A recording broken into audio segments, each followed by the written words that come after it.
أعوذ بالله من الشيطان الرجيم. بسم الله الرحمن الرحيم. الله نور السماوات والأرض مثل نوره كمشكاة فيها مصباح المصباح في زجاجة الزجاجة كأنها كوكب دري يوقد من شجرة مباركة. بسم الله الرحمن الرحيم. الحمد لله رب العالمين، والصلاة والسلام على سيد المرسلين وعلى آله وصحبه وسلم. மதிப்புக்குரிய இஸ்லாமிய சகோதரர்களே, எங்களது இந்த வெள்ளிக்கிழமை நிகழ்ச்சியில் ஒரு வித்தியாசமான தலைப்பு என்று நினைக்கின்றேன். நாங்கள் இன்று எடுத்திருக்கின்றோம், இளைஞர்கள் ஒரு இஸ்லாமிய பார்வை. இந்த பகுதியை மிகவும் சிறப்பாகவும் அழகாகவும் செய்ய வேண்டும். இதொரு மிகவும் முக்கியமான, அதுவும் குறிப்பாக எங்களுடைய சமூகத்தை பொறுத்தவரையில், இலங்கை முஸ்லிம் சமூகத்தை பொறுத்தவரையில் மிகவும் அவசியமான, மிகவும் முக்கியமான தலைப்பு என்று நாங்கள் கருதுகின்றோம். அல்லாஹ்வுடைய அருளினால் நானும் இப்போது வயசு போய்விட்டாலும், 52 வயசை தாண்டி விட்டாலும், ஒரு நீண்ட காலம், ஒரு 20 வருஷ காலம் இளைஞர்களோடைய இந்த இலங்கை முழுக்க சுத்தியவன் என்பதன் காரணமாக இந்த தலைப்பை பேசுவதற்கு ஒரு சின்ன தகுதி இருக்கிறது என்று நான் நினைக்கின்றேன். நலிமையாவிலிருந்து வெளியாகுவதற்கு முன்பிருந்தே, பாஸ் அவுட் ஆவதற்கு முன்பிருந்தே, இலங்கையில் அந்த கோடியிலிருந்து இந்த கோடி வரையில் எல்லா பகுதிக்கும் சுற்றி திறந்து இளைஞர்களோடையே பாடுபட்டு உழைத்தவன், அல்லது அதிகமாக இளைஞர்களோடையே பாடுபட்டு உழைத்தவன் என்ற வகையில் கொஞ்சம் அவர்களை பற்றி ஓரளவு தெளிவாக புரிந்து கொள்கின்ற அறிவு, அதுவும் குறிப்பாக இந்த நாட்டு இளைஞர்களை புரிந்து கொள்கின்ற அறிவு எனக்கு இருக்கின்றது என்ற வகையிலும் இந்த தலைப்பு பற்றி சில முக்கியமான கருத்துக்களை சொல்லலாம் என்று நான் நினைக்கின்றேன். அதனை குறிப்பாக இஸ்லாமிய பின்னணியோடு சேர்த்து இந்த கருத்தை நாங்கள் முன்வைக்கின்றோம். சில வேளைகள் இது முடிவான கருத்துக்களாக இருக்காது, வடமை போல சில அபிப்பிராயங்களாக, சில கருத்துக்களாக இவை இருக்கும். எனவே அது பற்றி நீங்கள் தான் அபிப்பிராயங்கள் சொல்ல வேண்டும், முடிவுகளுக்கு வர வேண்டும். இது நான் பார்த்த வருகையில் எனது அபிப்பிராயங்கள், எனது கருத்துக்கள் என்று மட்டுமே இதற்கு நான் சொல்ல முடியும். மதிப்புக்குரிய சகோதரர்களே, முதலாவது இளைஞர்கள் என்றால் யார் என்று நாங்கள் இங்கே ஓரளவுக்கு வரையறுத்துக் கொள்வது பொருத்தம் என்று நினைக்கின்றேன். மனோதத்துவ ரீதியாக, அது இஸ்லாமிய ரீதியான மனோதத்துவவியல் அறிஞர்கள் என்று வேறுபடுத்தி சொல்ல வேண்டிய அவசியமில்லை. பொதுவாகவே மனிதனுடைய பருவ நிலைகளை இளமை பருவம் வரையில் வரையறுத்து சொன்னால் இவ்வாறு அவர்கள் சொல்கிறார்கள். முதலாவது 5 வருடங்களை குழந்தை பருவம் என்று அவர்கள் சொல்கிறார்கள். 6 12, 13 வயது வரை உள்ள காலப்பருவை பாலர் பருவம் என்று சொல்கிறார்கள். 12, 13 வயதிலிருந்து 18வது வரை உள்ள காலப்பிரிவை கட்டிளமை பருவம் என்று அவர்கள் சொல்கிறார்கள். 19 25 வயது வரை உள்ள காலப்பிரிவை ஆரம்ப இளமை பருவம் என்று அவர்கள் சொல்கிறார்கள். இதில் கொஞ்சம் வித்தியாசங்கள் இருக்கும். இந்த வயது வித்தியாசங்கள், வேறுபாடுகள் கொஞ்சம் அங்குக்கு மனோதத்துவியல் அறிஞர்களுக்கு மத்தியில் வித்தியாசமான சில கருத்துக்கள் இருக்கும். அவற்றை பார்ப்பது எங்களுடைய நோக்கம் அல்ல. மாற்றமாக இளமை பருவம் என்றால் நாங்கள் எதனை சொல்ல முயல்கிறோம் என்ற கருத்தை தான் இங்கு சொல்ல வருகின்றோம். 25 வயதின் பின்னர் ஒரு மனிதன் முதிர்ச்சி நிலையை அடைய துவங்குகிறான். அறிவுபூர்வமாக, உணர்வு பூர்வமாக. நான் உடம்பை சொல்லவில்லை, உணர்வுபூர்வமாக அறிவுபூர்வமாக ஒரு மனிதன் முதிர்ச்சி நிலையை அடைய துவங்குகின்றான் என்று மனோதத்துவியல் அறிஞர்கள் கருதுகின்றார்கள். இந்த பொதுவான இந்த உண்மைக்கு பின்னால் பொதுவாக, அதாவது மிக பெரும்பாலான மனிதர்களை பொறுத்தவரையில் இது உண்மை.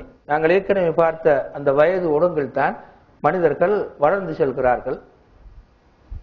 மிக அதிகமாக 25 வயதின் பின்னர் தான் அதிகமான மனிதர்கள் அறிவு ரீதியாகவும் உணர்வுகள் ரீதியாகவும் மெச்சுவர்டு என்று சொல்லக்கூடிய முதிர்ச்சி நிலையை அடைகின்றார்கள். ஆனாலும் இதற்கு மாற்றமான அமைப்பிலும் மனிதர்கள் காணப்பட முடியும் என்பதும் அதே மனதத்துவ அறிஞர்கள் சொல்கின்ற ஒரு உண்மை. மிகவும் சாதாரண பருவத்திலேயே 16-17 வயசிலேயே முதிர்ச்சி அடைந்த ஒரு மனிதனாக இருப்பதும் சாத்தியம். அதே போன்று 40-45 வயசாகியும் முதிர்ச்சி அடையாத மனிதர்களும் இருப்பதும் நிதானத்துக்கும் கவனத்துக்கும் விஷயங்களை மிக கவனமாக அணுகின்ற போக்கும் இல்லாமல் முதிர்ச்சியற்ற நிலையுள்ள மனிதர்களையும் 40 வயது போனாலும் கூட காண முடியாது இருப்பதும் உண்டு. எனவே இதில் சில அல்லது ஓரளவுக்கு விதிவிலக்குகள் நாங்கள் சொன்ன இந்த வயதில் அடைகின்ற மனிதன் அடைகின்ற மனோநிலை ஏற்ப சில வேறுபாடுகள் இருப்பதும் அல்லது கொஞ்சம் ஓரளவுக்கான வேறுபாடுகள் இருப்பதும் மனோதத்துவியல் அறிஞர்கள் சொல்கின்ற இன்னொரு அபிப்பிராயமாக அமைக்கின்றது. இங்கு நாங்கள் என்ன சொல்ல வருகின்றோம் என்றால், இங்கு நாம் 15 வயது முதல் 25 வயதிலானவர்களைத்தான் இளைஞர்கள் என்ற அந்த பருவம் என்று நாங்கள் சொல்வதற்கு முயல்கின்றோம். ஏன் அவ்வாறு சொல்கிறோம் என்றால், முக்கியமாக இஸ்லாமிய சட்ட அறிஞர்களில் அதிகமானவர்களுடைய கருத்துப்படி ஒரு மனிதன் பொறுப்புணர்ச்சி உள்ளவனாக, அல்லாஹ்வினால் பொறுப்பு கொடுக்கப்படுபவனாக மாறுவது இந்த வயதில் தான் என்று இஸ்லாமிய சட்ட அறிஞர்கள் சொல்கிறார்கள். ஒரு மனிதன் செய்கின்ற குற்றங்களுக்கு பாவம் எழுதப்படுவதும் செய்கின்ற நன்மைகளுக்கு நன்மை எழுதப்படுவதும் ஏறத்தாழ இந்த பருவத்தில் தான் என்று இஸ்லாமிய சட்ட அறிஞர்கள் பலர் கருதுகிறார்கள். ஒருவர் நோன்பு பிடிப்பதற்கு கடமையாவது, தொழுவதற்கு கடமையாவது, அவன் பொறுப்பு அவன் மீது சுமத்தப்படுவான், செய்கின்ற குற்றங்களுக்கு தண்டனை பெறுவது, இதுவெல்லாம் இந்த 15 வயதிலிருந்து தான் ஆரம்பமாக்குறது என்பது பல இஸ்லாமிய சட்ட அறிஞர்களின் கருத்து. ஓரளவு இதிலும் கருத்து வேறுபாடு காணப்பட்டாலும் கூட ஷாஃபி மதஹபிலிருந்து இன்னும் பல இஸ்லாமிய சட்ட அறிஞர்களின் கருத்து அதுவாக அமைக்கிறது. எனவே இஸ்லாமிய சட்ட அறிஞர்கள் சொல்கின்ற அந்த முக்கல்லஃப் பொறுப்பு சுமக்கும் பருவம் தான், பொறுப்பு சுமக்கும் ஆரம்ப வயது தான் 15 வயது என்று அவர்கள் சொல்கிறார். எனவே அதிலிருந்து 25 வயது வரையிலான அந்த இளமை பருவத்தை தான் நாங்கள் இங்கே சொல்ல வருகின்றோம். அதனை நாங்கள் ஆரம்ப இளமை பருவம் என்று இந்த வகையில் சொல்ல முடியும். இந்த காலப்பிரிவு இளைஞர்களை பற்றித்தான் நாங்கள் இங்கே பேசுவதற்கு வருகிறோம். இந்த பருவத்தை தான் இளமை பருவம், இளைஞர்கள் என்று இவர்களைத்தான் நாங்கள் சொல்ல வருகின்றோம். ஆனால் இப்போது நாங்கள் வரையறுத்துக் கொண்டால், இவர்கள் தான் இளைஞர்கள் என்று நாங்கள் வரையறுத்துக் கொண்டால், இப்போது இந்த கருத்தை ஓரளவு விரிவாக பார்ப்பதற்கு முயலும். ஸல்லல்லாஹு அலைஹி வஸல்லம் அவர்களும் அல் குர்ஆனும் எப்படி இந்த இளைஞர்களுக்கு முக்கியத்துவம் கொடுத்திருக்கிறது, அவர்களை பற்றி என்ன சொல்லி இருக்கிறார்கள் என்பது பற்றி நாங்கள் இப்போது காண்பதற்கு முயலும். ஸல்லல்லாஹு அலைஹி வஸல்லம் அவர்கள் சொன்ன ஒரு முக்கியமான ஹதீஸிலிருந்து நாங்கள் இங்கே ஆரம்பிப்போம். அல்லாஹு தஆலா மறுமை நாளில் 7 பேருக்கு நிழல் கொடுக்கின்றான்.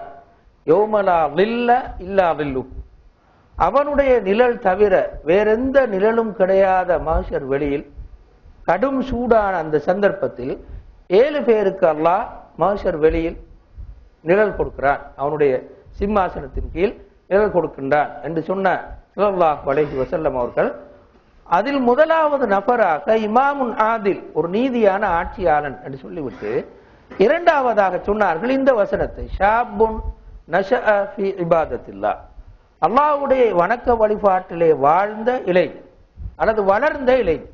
நாங்கள் அதை மிச்சம் கவனமாக மொழிபெயர்த்தால் அல்லாஹ்வுடைய வணக்க வழிபாட்டில் வளர்ந்த இளைஞர், வளர்கின்ற போதே அப்படியே அல்லாஹ்வுடைய நினைவோடு அல்லாஹ்வுடைய திக்ரோடு அல்லாஹ்வோடு உறவாடினவனாக வளர்ந்த இளைஞன் அவன்தான் மஹ்ஷர் வெளியில் நிழல் கிடைக்கின்ற அந்த 7 பிரிவில் 2வது நபராக இருப்பான் என்று ஸல்லல்லாஹு அலைஹி வஸல்லம் அவர்கள் இந்த ஹதீஸ்ல சொல்கிறார்கள். எனவே இமாமுன் ஆதில் ஒரு நீதியான ஆட்சியாளன் என்று சொன்னதன் பிறகு ஸல்லல்லாஹு அலைஹி வஸல்லம் அவர்கள் இப்படி இபாதத்தில் வளர்ந்த வணக்க வழிபாட்டில் வளர்ந்த ஒரு இளைஞனுக்குத்தான் அல்லாஹ் நிழல் கொடுக்கின்றான் என்று இங்கே சொல்கின்றான்.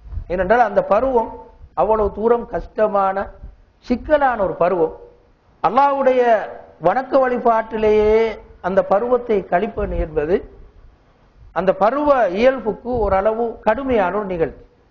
எனவே அப்படி இருந்தும் கூட அந்த கடினமான பொறுப்பை சுமந்து வாழ்ந்த இளைஞனுக்கு அவ்வளவு பெரிய ஒரு இடம் கொடுக்க வேண்டும் என்று ஸல்லல்லாஹு அலைஹி வஸல்லம் அவர்கள் கருதினார்கள். அந்த அளவு தூரத்துக்கு இளமைக்கு ஒரு முக்கியத்துவம் இருக்கிறது என்று கருதித்தான் ஸல்லல்லாஹு அலைஹி வஸல்லம் அவர்கள் ஷாபுன் நஷஅ ஃபி இபாதத்தில்லாஹ் அல்லாஹ்வுடைய வணக்கத்தில் வளர்ந்த ஒரு இளைஞன் என்று சொன்னார்கள். இரண்டாவதாக சொன்னார்கள் இன்னல்லாஹ லா யஅஜபு மினஷ் ஷாப் லைஸத் லஹு சபுவா. அல்லாஹ் தஆலா மனோ இச்சைகளோ பின்னால் திரியாத இளைஞரை பார்த்து ஆச்சரியப்படுகிறார். இன்னல்லாஹ லா யஅஜபு மினஷ் ஷாப் லைஸத் லஹு சபுவா. மனோ இச்சையின் பின்னால் போகாத, சபுவான்னு சொன்னா மன இச்சையில் ஈடுபாடு காட்டி அதன் பின்னால் ஓடுகின்ற அந்த பண்பை அந்த போக்கைத்தான் சொல்லும். அப்படி இல்லாத இளைஞனை பார்த்து அல்லாஹ்வே ஆச்சரியப்படுகிறான். அப்படி என்ன ரசூலுல்லாஹ் சொல்ல வருகின்றார்கள் என்றால், இளைஞர்களாக இருந்தால் இந்த போக்கு அதிகமாக இருக்கும். அந்த மனோ இச்சைகளோடு ஈடுபட்டு அதன் பின்னால் திரிகின்ற போக்கு அதிகமாக இருக்கும். அப்படி இல்லாத இளைஞனாக இருந்தால், தன்னை கட்டுப்படுத்தி கொண்டு கவனமாக வாழுகின்ற இளைஞனாக இருந்தால் அவனை பார்த்து ஸல்லல்லாஹு அலைஹி வஸல்லம் அல்லாஹ் தஆலா ஆச்சரியப்படுவதாக சொன்னார். அந்த அளவு தூரத்துக்கு அந்த இளமை பருவம் பற்றி ஸல்லல்லாஹு அலைஹி வஸல்லம் அவர்கள் முக்கியத்துவம் கொடுத்து இங்கே சொல்லி இருக்கிறார். அடுத்ததாக நாங்கள் காணுகின்ற இன்னொரு மிகப்பெரிய ஒரு உண்மை என்னவென்றால், நிலைமை இப்படியெல்லாம் இருந்தால், இளைஞன் என்றால் இந்த சிக்கல் எல்லாம் இருந்தாலும் அவன் இபாதத்தில் வாழ்வது என்பது ஒரு சிரமமான காரியம். எனவே அப்படி வாழ்ந்தால் அவனுக்கு அரிசி நிழல் கிடைக்கும். இபாதத்தில் வாழுவது எப்படி போனாலும் மனோ இச்சைகளை தடுத்து கவனமாக வாழுவது ஒரு இளைஞனுக்கு மிகவும் சிரமமான காரியம். அப்படியான ஒரு இளைஞன் காணப்பட்டால் அல்லாஹ்வே அவனை பார்த்து ஆச்சரியப்படுகிறான் என்று ஸல்லல்லாஹு அலைஹி வஸல்லம் அவர்கள் சொன்னார்கள். எனவே இப்படி மனோ இச்சையின் பின்னால் திரிவதும் வணக்க வழிபாடுகளை விட்டு தூரமாவதும் இளமை பருவத்துடைய ஒரு சிக்கலான அமைப்பு என்று இருந்தாலும் கூட ஆச்சரியமான விஷயம் என்னவென்றால், ஸல்லல்லாஹு அலைஹி வஸல்லம் அவர்களோடு நின்று உழைத்தவர்களில் பெருந்தொகையானவர்கள், நான் நினைக்கிறேன் 190% அதிகமானவர்கள் இளைஞர்கள். மக்காவில் ஆரம்ப கால பிரிவில், மதீனாவில் ஆரம்ப கால பிரிவில் ஸல்லல்லாஹு அலைஹி வஸல்லம் அவர்களோடு உழைத்தவர்கள் மிக அதிகமானவர்கள் இளைஞர்களாகத்தான் இருந்திருக்கிறார்கள். எனவேதான் ஸல்லல்லாஹு அலைஹி வஸல்லம் அவர்கள் சொன்னதாக ஒரு ஹதீஸ் இருக்கிறது. அந்த ஹதீஸில் கொஞ்சம் சர்ச்சை இருந்தாலும் அது ஒரு உண்மை. ஸல்லல்லாஹு அலைஹி வஸல்லம் அவர்கள் சொன்னார்கள், நஸரனிய ஷபாப் ஹீன கதலனிய ஷுயூக். வயது சென்றவர்கள் என்னை கைவிட்ட போது இளைஞர்கள் எனக்கு கை கொடுத்தார்கள், உதவி செய்தார்கள் என்று ஸல்லல்லாஹு அலைஹி வஸல்லம் அவர்கள் சொன்னார்கள். நாங்கள் இங்கு ஒரு 2 உதாரணங்களை சொல்வோம். முஸ்அப் இப்னு உமைர் என்ற சஹாபியை உதாரணத்துக்கு எடுத்துக்கொள்வோம். மிக பெரும் பணக்காரரின் மகன். உங்களுக்கு தெரியும், ஆடம்பர மோகம், ஆடம்பர இயல்பு, அழகாக உடுப்பது, நீட்டாக இருப்பது, அழகாக தலையை வாருவது, 1000 முறை கண்ணாடியை பார்ப்பது இளைஞர்களின் இயல்பு. இது பொதுவாக காணப்படுகின்ற உண்மை. மிக அழகாக மிக நீட்டாக இருக்க விரும்புகின்ற பருவம் தான் அந்த பருவம். முஸ்அப் இப்னு உமைர் அப்படியான ஒரு பெரும் குடும்பத்தை சேர்ந்தவர். முஸ்அப் இப்னு உமைர் ஒரு ரோட்டால் போனால் மனம் வீசும். அந்த ரோட்ல கொஞ்சம் நேரத்துக்கு மனம் இருக்கும். மிக உயர்ந்த விலை உயர்ந்த உடைகளைத்தான் அவர் உடுத்து செல்வார். இதுதான் அவருடைய இயல்பு. இந்த மனிதர் 17வது வயசில் இஸ்லாத்தை தழுவினார். 17வது வயசில், அதாவது ஓலவல் முடிச்ச வயசுன்னு சொல்லுங்க, இந்த வயதில் இஸ்லாத்தை தழுவினார். தழுவிய இந்த இளைஞர் வீட்டை விட்டு விரட்டப்பட்டார். மொத்தமா உம்மா அவற்றிருந்த உடையையும் சேர்த்து எடுத்துக்கொண்டு ஒரு பழைய உடையை மட்டும் உடுப்பாட்டி வெளில விரட்டி விட்டார். இதன் பிறகு நீ வீட்டின் வாயில் படியை மிதிக்க கூடாதுன்னு விரட்டி விட்டார். ஆனாலும் அந்த இளைஞர் அவ்வளவு சிக்கல் இருந்தும் கூட, நான் ஏற்கனவே சொன்னது மாதிரி இளமையின் எல்லா துடிப்புகளும் மனதில் இருந்தாலும் அந்த இளைஞர் அவற்றை பொருட்படுத்தாமல் ஸல்லல்லாஹு அலைஹி வஸல்லம் அவர்களுடைய வாழ்ந்தார். உஹது யுத்தத்தில் மரணிக்கும் போது உங்களுக்கு தெரியும், நான் சொல்ல வேண்டிய அவசியம் இல்லை நினைக்கிறேன், உஹது யுத்தத்தில் மரணித்த போது அவரை கஃனிடுவதற்கு அவருடைய உடை போதாமல் போய்விட்டது. அப்போது ஸல்லல்லாஹு அலைஹி வஸல்லம் அவர்கள் கால் பகுதி புல்லை வைத்து நிரப்பி அடக்கம் செய்தார்கள் என்று அவருடைய வரலாறு சொல்லும். மிகவும் இளமை பருவத்திலேயே மரணித்து விட்டார்கள். உங்களுக்கு தெரியும், ஹிஜ்ரி 3வது வருஷம்தான் உஹது யுத்தம் நடந்தது. எனவே அதிலிருந்து நாங்கள் கணக்கு பார்த்தால் வழங்கும் 30 வயதுக்கு முன்னாலே இஸ்லாம் ஒரு பெரிய சக்தியாக மாறுவதற்கு முன்னாலேயே இந்த உலகத்தை விட்டு போனவர் தான் முஸ்அப் இப்னு உமைர். எனவே இளமை பருவ காலத்தில் எதையுமே சாதிக்காவிட்டாலும் கூட அவருடைய இளமை பருவத்தில் அவர் போராடியதற்கான விளைவை சரியாக காணாமல் மரணித்த ஒருவர் தான் முஸ்அப் இப்னு உமைர். ஸல்லல்லாஹு அலைஹி வஸல்லம் அவர்கள் மக்காவில் வைத்து மதீனாவுக்கு ஒரு இஸ்லாத்தை பிரச்சாரம் செய்வதற்கு ஒருவரை தெரிவு செய்தார். அது யார்? முஸ்அப் இப்னு உமைர்.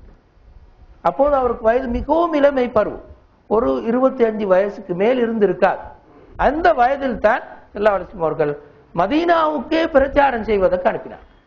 அப்ப மிகவும் இளமை பருவமாக இருந்தும் கூட ஸல்லல்லாஹு அலைஹி வஸல்லம் அவர்கள் அவரைத்தான் தெரிவு செய்து அனுப்பினார்கள் என்று நாங்கள் பார்ப்போம். மதிப்புக்குரிய சகோதரர்களே, உங்களுக்கு தெரியும், ரசூலுல்லாஹ்வுக்கு வஹி கிடைக்கும் போது வயது 40. அவர்களுடைய கருத்தை ஏற்றுக்கொண்டவர்களில் 95% அதிகமானவர்கள் 40 வயதுக்கு குறைந்தவர்கள். யாருமே 40 வயதுக்கு கூடினவர்களை அடையாளம் காட்டுவது மிகவும் கஷ்டம். உதாரணமா அபூபக்கர் ரலியல்லாஹு அன்ஹு அவர்களை எடுத்துக்கொள்வோம். 2 வயது இளையவர், ரசூலுல்லாஹ்வை விட 2 வயது இளையவர். உமர் இப்னு கத்தாப் ரலியல்லாஹு அன்ஹு அவர்களை எடுத்துக்கொள்வோம். 26 வயசு அவர் இஸ்லாத்தை தழுவும்போது அவருக்கு வயது 26 மட்டும். அதாவது இந்த பருவத்தில் உள்ள ஒருவர் தான் உமர் இப்னு கத்தாப் ரலியல்லாஹு அன்ஹு அவர்களும் ரசூலுல்லாஹ்வுக்கு 14 வயது இளையவர். ரசூலுல்லாஹ் உங்களுக்கு தெரியும், அவருடைய ஆரம்ப காலத்தில் ஒரு வீட்டை எடுத்து அந்த வீட்டில் தான் தங்களுடைய டிஸ்கஷன்களை செய்வார்கள், உபதேசங்களை செய்வார்கள், தங்களை தழுவியவர்களுக்கு இஸ்லாத்தை பயிற்றுவிப்பார்கள், இஸ்லாமிய பயிற்றுவத்திலே செய்வார்கள். ஒரு வீட்டில் நாங்கள் அதற்கு தாருல் அர்கம் என்று சொல்கிறோம். அந்த தாருல் அர்கம் யாருடைய வீடு? அர்கம் இப்னு அபில் அர்கம் என்ற சஹாபியுடைய வீடு. அவருக்கு அப்போது வயது 16 மட்டும். 16 வயதில் தான் 16 வயதுடைய சின்ன பொடியனுடைய வீட்டில் தான் ரசூலுல்லாஹ் கூடினார். அவருடைய வீடு தான் ரசூலுல்லாஹ்வுக்கு பயன்பட்டது என்று நாங்கள் வரலாற்றிலே காண்போம். இப்படி நிறைய பேர், நாங்கள் யாரை எடுத்து பார்த்தாலும் இதனை நிறைய உதாரணமாக சொல்லிக்கொண்டே செல்ல முடியும். எந்த சஹாபி ரசூலுல்லாஹ்வுக்கு முன்னாலும் பின்னாலும் நின்று உழைத்தார் என்று ரசூலுல்லாஹ்வை புடைசூழ நின்றவர்கள் யார் என்றால் இப்படியான இளைஞர்களாகத்தான் மிக அதிகமாக இருந்தார். நான் சொன்ன இந்த 1-2 உதாரணங்கள் மட்டுமல்ல, இன்னும் நிறைய உதாரணங்களை நாங்கள் எதிர்க்கிறோம். ரசூலுல்லாஹ்வை ஆரம்பத்திலே ஏற்றுக்கொண்டவர்களில் ஒருவர் உங்களுக்கு தெரியும், அலி ரலியல்லாஹு அன்ஹு. அவருடைய வயது என்னது? 8 வயசு. ஏற்றுக்கொள்ளும் போது வயது 8. ரசூலுல்லாஹ் ஹிஜ்ரத் செல்லும் போது ரசூலுல்லாஹ்வோடு கூட சென்றவர் அபூபக்கர் ரலியல்லாஹு அன்ஹு. ரசூலுல்லாஹ்வுடைய படுக்கையிலே படுத்தவர்கள் யார்? அலி ரலியல்லாஹு அன்ஹு. அப்போது அவருக்கு எத்தனை வயசு இருக்கும்? 18 வயசு. 10 வயசு கூட்டி பாருங்க, 8லிருந்து 18 வயசு. 18 வயசில் தான் அது மரண படுக்கை. உண்மையில் ரசூலுல்லாஹ்வுடைய படுக்கை உண்மையில் மரண படுக்கை. எப்போது கொல்ல வந்து சுத்தி பார்த்திருந்தார்கள். அந்த படுக்கையில் படுத்தவர்கள் 18 வயசு கொண்ட ஒரு இளைஞன் தான், அது அலி ரலியல்லாஹு அன்ஹு. இப்படி ரசூலுல்லாஹ்வை காத்தவர்கள், அவர்களோடு போராடியவர்கள், உழைத்தவர்கள் மிக பெருந்தொகையினர் இளைஞர்கள். இவ்வளவு இருந்தும், நான் ஏற்கனவே சொன்ன அந்த இளைஞர்களுக்கான உணர்வுகள் எல்லாமே இருந்தும் அவர்களோடு உழைத்தவர்களில் மிக அதிகமானவர்கள் இளைஞர்களாகவே இருந்திருக்கிறார்கள் என்று நாங்கள் இஸ்லாமிய வரலாற்றிலே ரசூலுல்லாஹ்வோடு இருப்பவர்களை பார்க்கின்ற போது காணுகின்றோம். அதே போன்று இன்னொரு உதாரணத்தை பார்க்க, ரசூலுல்லாஹி ஸல்லல்லாஹு அலைஹி வஸல்லம் மதீனாவுக்கு போய்விட்டார். மதீனாவுக்கு போய் மதீனாவில் உஹது பத்ர் யுத்தம் நடக்க போகிறது. அப்போது ஒரு பெண் தன்னுடைய மகனை கூட்டிக் கொண்டு ரசூலுல்லாஹ்விடத்திலே கூட்டிக் கொண்டு வருகிறார். இவரும் உங்களோடு பத்ர் யுத்தத்துக்கு போக விரும்புகிறார், இவரையும் கூட்டி செல்லுங்கள். ரசூலுல்லாஹ் பார்த்தார்கள், சின்ன ஒரு புள்ள, எத்தனை வயசு? 13 வயசு. இப்ப ரசூலுல்லாஹ் சொன்னார்கள், இந்த புள்ளைய யுத்தத்துக்கு கூட்டிட்டு போறதில்ல, சரி அப்படியாக இருந்தால் இவர் உங்களோட இருந்து படிக்கட்டும், படிக்க விட்டார். அது யார்? ஸைத் இப்னு சாபித் என்ற சஹாபி. உங்களுக்கு தெரியும் ஸைத் இப்னு சாபித் யார் என்று? குர்ஆனை ஒன்று திரட்டுவதற்கு தலைமை வகித்தவர்கள் ஸைத் இப்னு சாபித் என்ற சஹாபி. பத்ர் யுத்தத்தின் போது அவருக்கு வயது அந்த சின்ன வயசு 13 வயசு மட்டும். அப்ப அபூபக்கர் ரலியல்லாஹு அன்ஹுடைய காலப்பிரிவின் மிகவும் ஆரம்பத்தில் தான் குர்ஆனை ஒன்று திரட்டினார். அப்போது அவருக்கு என்ன வயசு இருந்திருக்கும்? 13 இருந்து இன்னொரு 10 தான் கூட்டலாம், கூட்டினால் 23 வயசு. இந்த 23 வயசில் குர்ஆனை திரட்டுகின்ற அந்த பெரும் பணிக்கு தலைமை தாங்கினவர்கள் இந்த ஸைத் இப்னு சாபித் ரலியல்லாஹு அன்ஹு என்ற சஹாபி. இப்படி பெரும் பெரும் சாதனைகளை செய்தவர்கள், ரசூலுல்லாஹ் பக்கத்தில் நின்றவர்கள், உழைத்தவர்கள், போராடினவர்கள் அதிகமானவர்கள் இளைஞர்களாக இருந்திருக்கிறார்கள் என்று எங்களுக்கு இஸ்லாமிய வரலாறு சொல்கின்றது. இதே போன்று இஸ்லாமிய வரலாற்று நெடுகிலும் இந்த இளைஞர்களின் பங்களிப்பை நாங்கள் காண்கிறோம். எங்கு பார்த்தாலும் இஸ்லாமிய வரலாற்றில் எங்கு பார்த்தாலும் இன்றைக்கு வரை நாங்கள் வாடுகின்ற இந்த கால பிரிவு வரை